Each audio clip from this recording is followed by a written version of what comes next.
Okay, harvest naman. Tugas. Pang forest.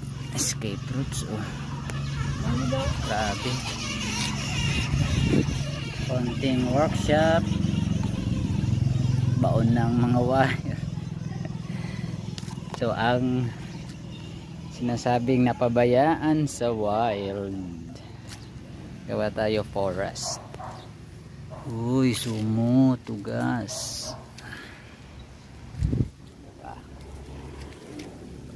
Lopites. Ganda na ito. Yan ang wild. Wild the wild. Gubat na dito sa harapan ng bahay. Ay, ito ang kalabaw na tugas.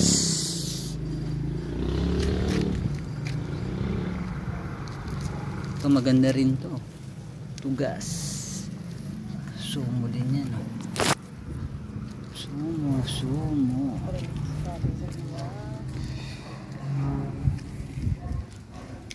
gawa tayo forest. Update ako mamaya. Centerpiece natin to sa ating gagawing forest. Wild na wild. 1, 2, 3 meter 2 meters height na siguro to.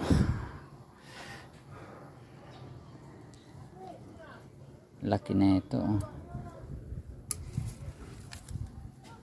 Gawin natin tong centerpiece sa forest.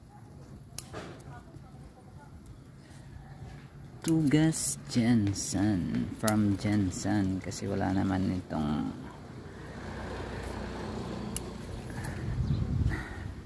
sa Bicol, hindi to endemic sa Bicol. Okay, galing pa tong Jensen.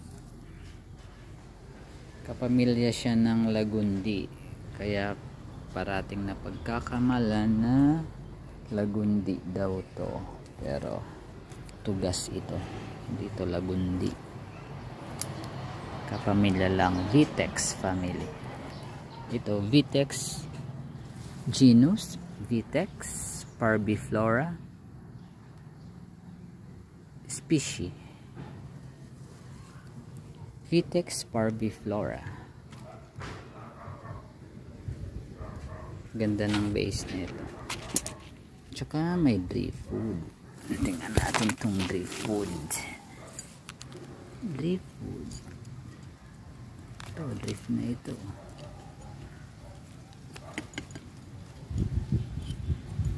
Konting workshop lang to. Pwede natin itong ilipat sa napakalaking paso.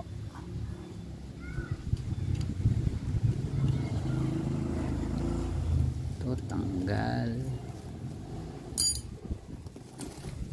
Tanggalin natin to. Tanggalin natin tong buko-buko. Ito, tanggal. Ito yan.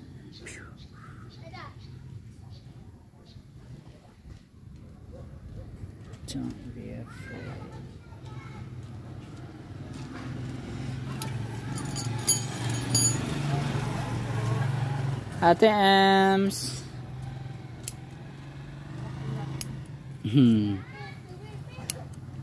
Tanggal na natin mamaya.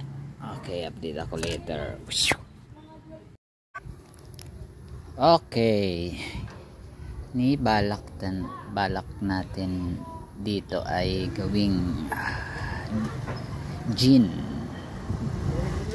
driftwood para continuation nitong gin.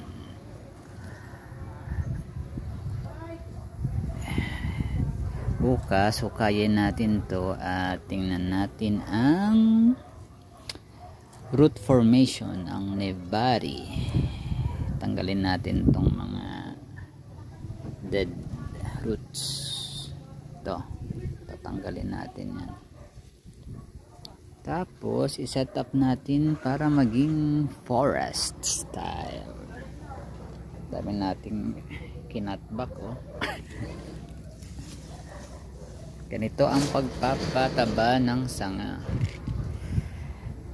Advice pala pag riripat tayo, yung kaya lang nating tapusin para hindi ma-rush yung materyales. May workshop natin ng maayos, kasi nung ginawa ko, nag-ripat ako ng mga mami, ang dami. Tapos itinanim ko, hindi ko na workshop lahat, kaya hindi ko na magalaw kasi naitanim ko na mali yung ginawa ko.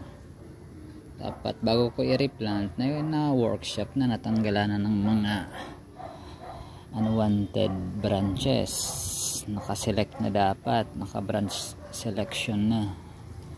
Kaya dapat yung kaya lang, one bonsai at a time, sabi nila.